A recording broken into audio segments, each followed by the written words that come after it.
What would you do if you realized your sweet, loving mother was actually a monster slowly injecting poison into your brain every day? Huyen never disappeared. He was locked away by his own mother in a fake life to hide a multi-billion-dollar black ledger. The truth behind Project Vong Tin and the ultimate betrayal of blood will leave you speechless. Can two DM's love be strong enough to overcome that brutal, memory-erasing drug? Call to action. This story will completely change how you look at people. Hit the like button, subscribe, and turn on notifications so you don't miss a single second when the truth finally comes to light. After Huyen disappeared into the old bamboo thicket, Diem was like a wounded animal. She tore herself away from Fan's grip, ignoring the blood on her feet from the jagged rocks as she chased after him. Huyen, don't leave me, please. Her screams pierced the silence of the evening fields, but darkness falls fast in the countryside, dropping like a black curtain. The maze of paths through the pomelo orchards and the endless irrigation ditches made Diem lose her bearings completely. She ran until her chest burned and her lungs felt like they were going to burst. All she saw were rustling shadows and the deafening sound of cicadas, almost as if they were mocking her. "Where are you, Huyen?" Diem collapsed at a fork in the road, her hands caked in mud. She had found him, she had felt his warmth, only to have him slip through her fingers in a heartbeat. Fate is cruel. It gives you a glimmer of hope just to snuff it out with cold, hard amnesia. Fan caught up to her, gasping for air, a mix of heartbreak and fear in her voice. "Diem, calm down. It's pitch black. You can't see anything. The terrain here is dangerous. If you fall into a ditch, you're done for." "No, I saw him, Fan. It was him." Diem gripped her friend's arm, her eyes wild. Why did he look at me like an enemy? Why did he call himself second young master? Fan stayed silent, staring toward the dark bamboo grove. She had seen the man too. It was Huyen, all right, but a Huyen whose soul had been stolen. She helped Diem up, her voice firm. "Listen to me. We can't just wander around in the dark. He lives here. He can't just vanish. We need help. I'm taking you back, and we're going to the police." Something horrific happened to Huyen's memory. The next morning, before the sun was even up, Diem dragged Fan to the district police station. Her face was gaunt, her eyes bloodshot from a sleepless night. At the front desk, Diem's hands shook as she held out her wedding photo. "This is my husband, Huyen. He went missing after a car accident 6 months ago. I found him yesterday in a nearby orchard, but he doesn't remember anything. Someone is holding him captive or brainwashing him. You have to help me." The young officer looked at the photo and then back at Diem with a look of pity. "Ma'am, please stay calm. We've taken your statement. However, according to the records of that accident on Highway 1A, Mr. Huyen's car exploded and went over a cliff. The forensic report confirmed the recovery of partial remains and concluded the victim was deceased. The family already held a funeral, didn't they?" Diem slammed her hand on the desk and stood up, tears streaming down her face. "No, that body wasn't his. The scene was staged. The man I saw yesterday, that warmth, the scar on his temple, it couldn't be anyone else. Someone is setting him up, turning him into a different person, just to steal the company's assets." The investigation hit a brick wall immediately. When the police went to verify the orchard house, they found it eerily empty. Tuan, or the second young master, was gone. The old woman, Mrs. Num, was gone too.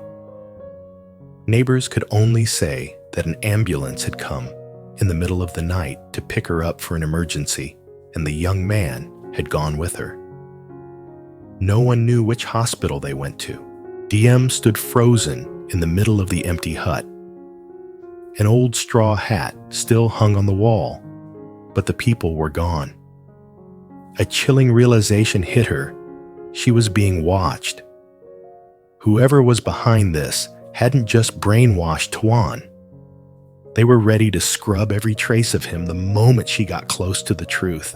Meanwhile, on the top floor of the Tien Long building, Tuan's former kingdom, Tran Thang, Tuan's uncle, and the man now running the conglomerate stood by the floor-to-ceiling window, looking down at the people below like they were ants. He twisted the diamond ring on his finger and spoke in a low rumble. "What do the hounds say? Sir, the girl went to the police, but we successfully moved subject number 9 and the old lady to the secure facility in the suburbs. All hospital records have been wiped." Tran Thang smirked a cruel, cold smile.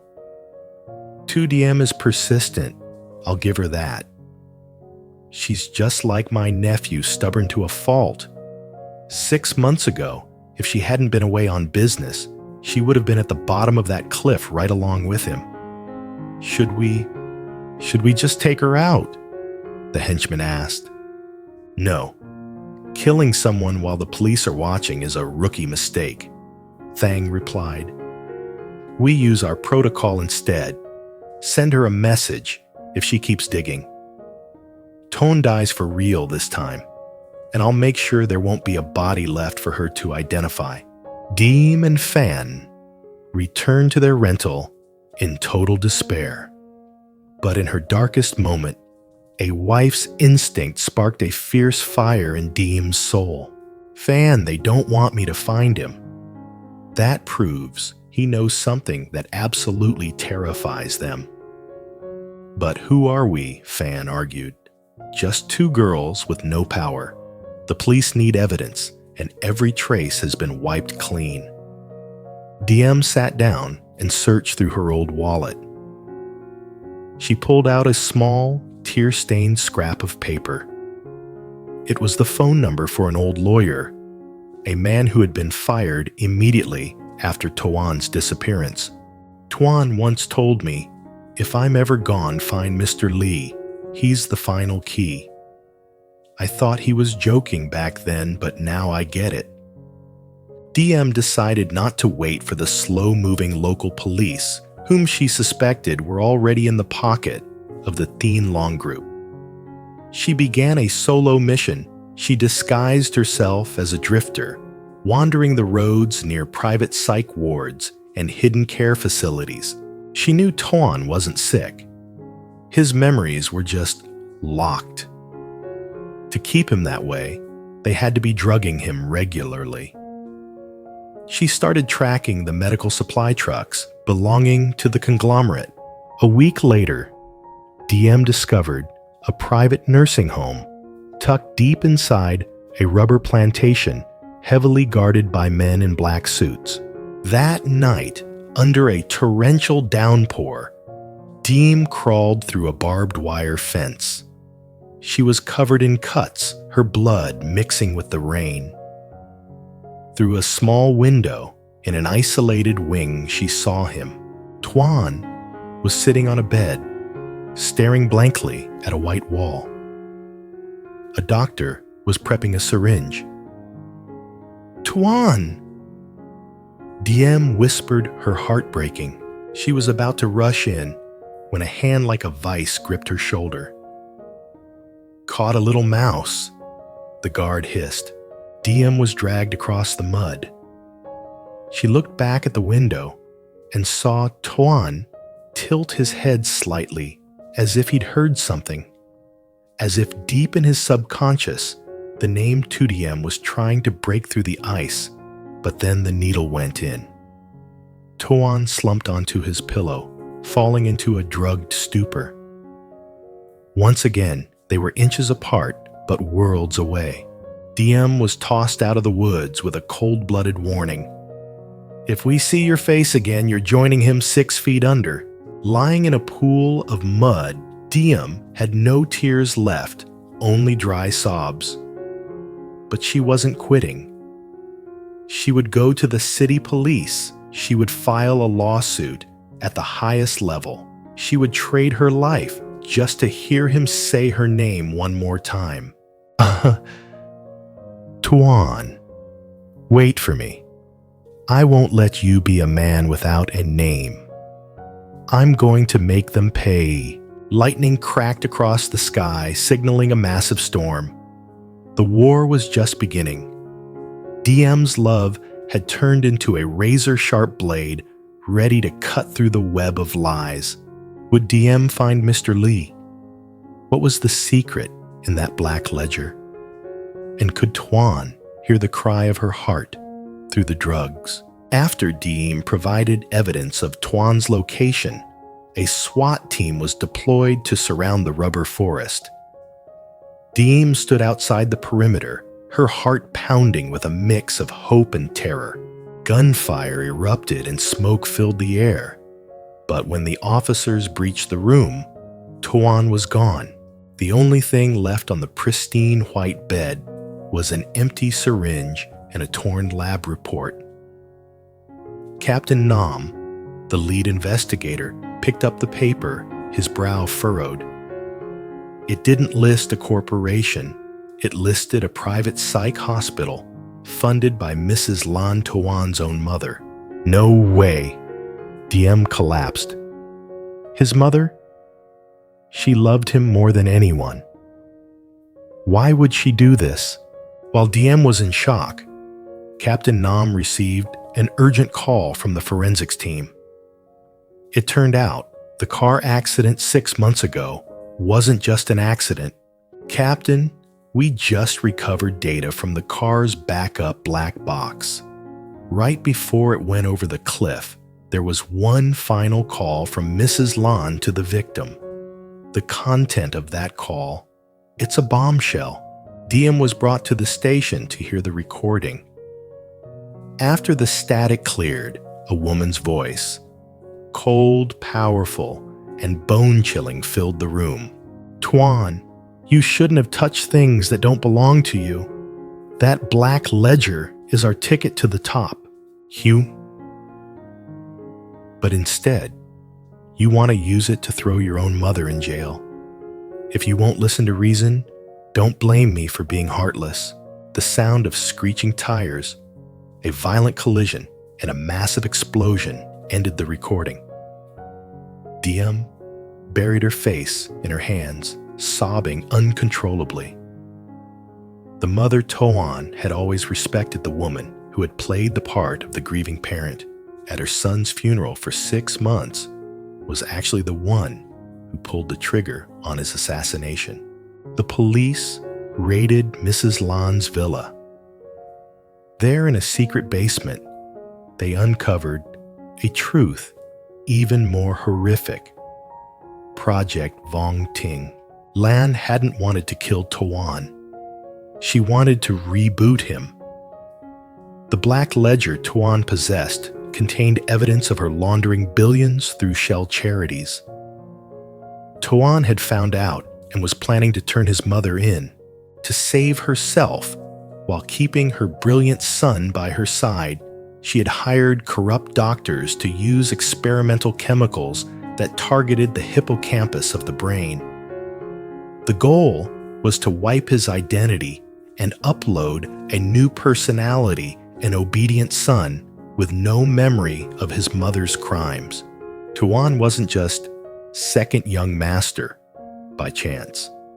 He was forced into that role to live a harmless, lobotomized life under her thumb.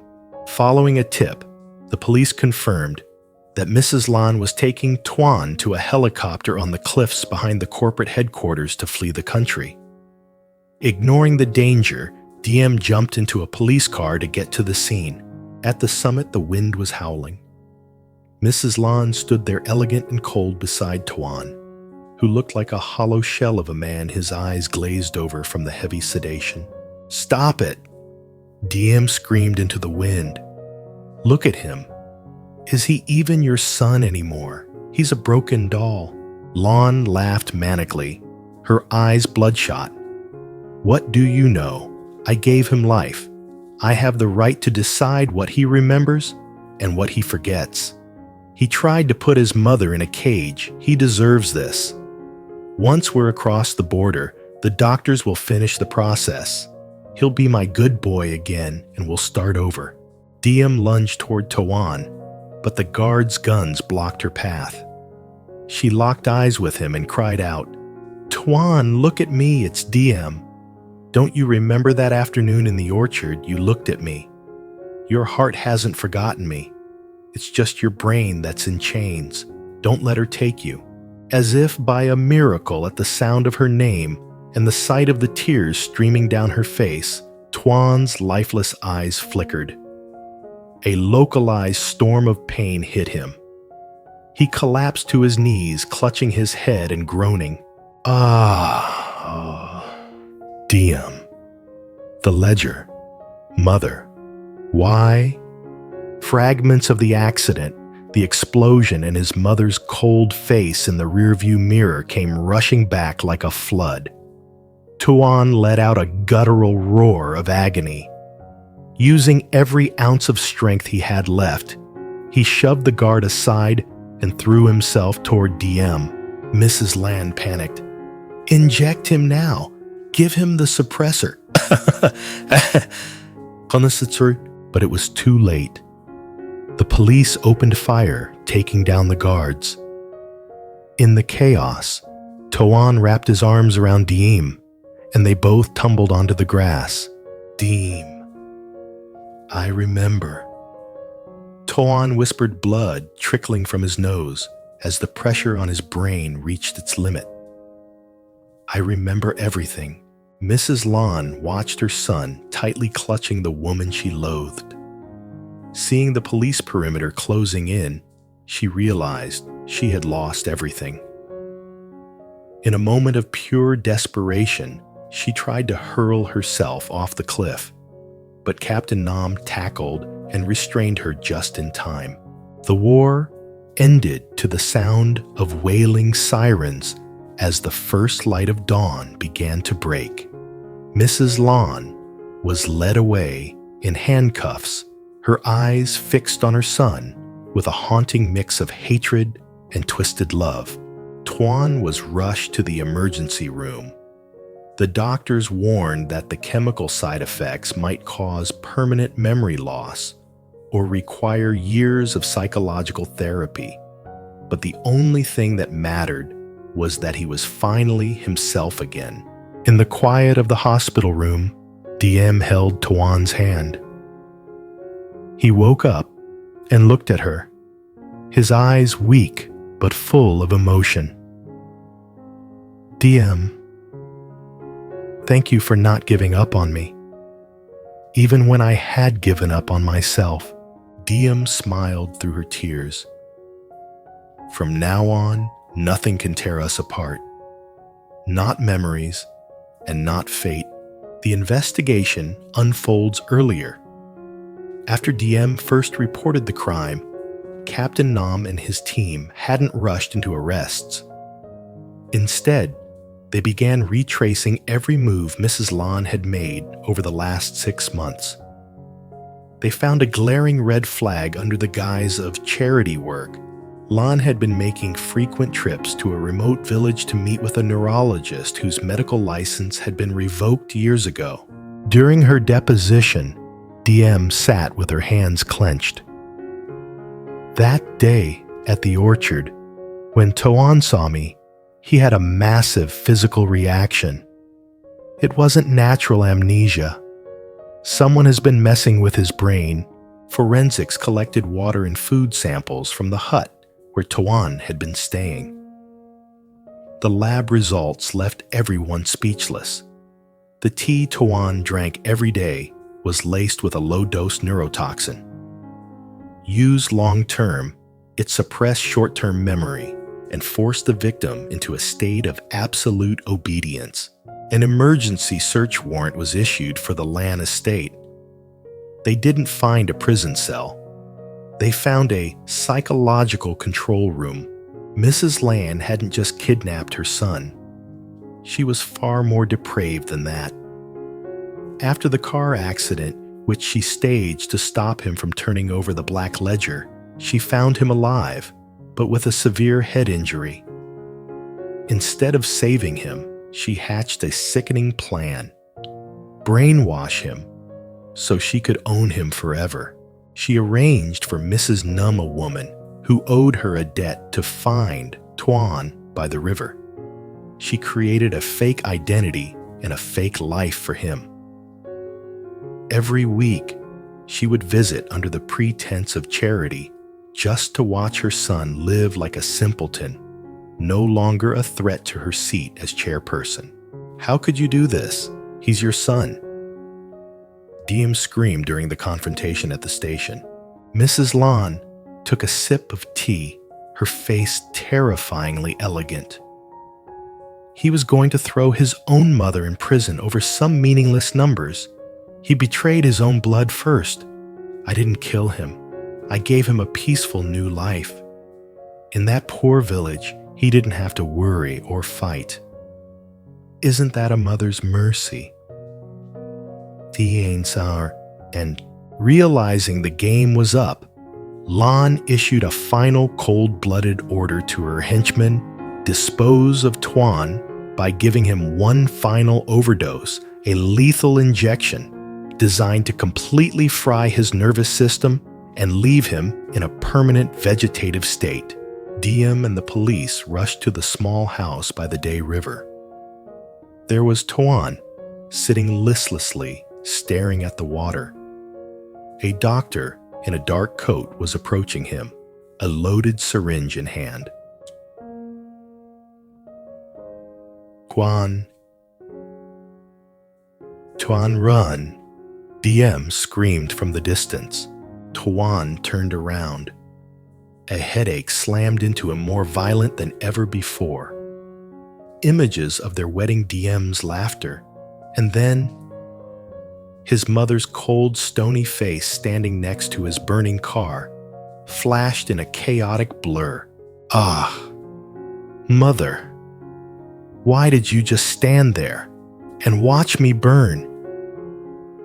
Huyen clutched his head, screaming. His suppressed memories were fighting to break through the chemical chains. The panicked doctor tried to plunge the needle into Huyen's neck, but Diem struck like a whirlwind.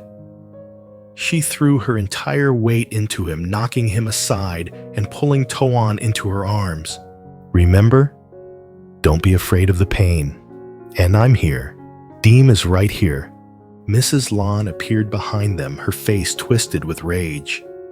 She brandished a handgun, aiming it straight at Diem. "You ruined everything. He could have lived a peaceful life as second young master for the rest of his days. You're wrong." Huyen suddenly looked up. His eyes were no longer glazed over. Blood trickled from his ears and nose due to the neurological pressure, but his gaze was razor sharp. "The life you planned for me was a windowless grave." Lan trembled. "Huyen, you remember?" "I remember everything. I remember the exact moment you watched my car go over that cliff and didn't even call for help. You loved that chairperson seat more than the life of your own son. A shot rang out, but it wasn't from Lan's gun. Captain Nam had fired, hitting her arm before she could pull the trigger. The gun clattered to the ground, and with it the pride of the Iron Woman completely shattered. Mrs. Lan was arrested on a string of charges: attempted murder, money laundering, and possession of illegal substances for human experimentation. As she was led past Huyen, she sobbed, calling his name In a desperate plea, Tuan stood his ground, tears streaming down his face, but he didn't look back. It was her ultimate punishment being completely disowned by the son she tried to own at any cost. Tuan was moved to a central hospital. While his memory had returned, the toxins had left a mark. He occasionally confused the past with the present. Diem stayed by his side every day, peeling pomelos for him, just like old times. Tuan da. Diem asked softly, "If you hadn't remembered me, would you have fallen in love with me all over again?" Tuan looked at her with a bittersweet but hopeful smile. "My mind might forget, but my heart has a code that only you can crack. Whether I'm a nobody or the man I used to be, I'll always find my way back to you." The story ends with Tuan and Diem standing at his father's grave. The black ledger was handed over, and justice was served. His mother now faces a life sentence and the lifelong torment of her own conscience. Memories can be stolen by chemicals, but the soul and true love are things no drug can ever erase. Outro. Thank you for listening to the dramatic and emotional journey of Diem and Tuan. What do you think about the mother's actions? Was it distorted love or pure ultimate selfishness? Comment below to share your thoughts, like and share. If you believe that true love will always triumph over the darkest conspiracies.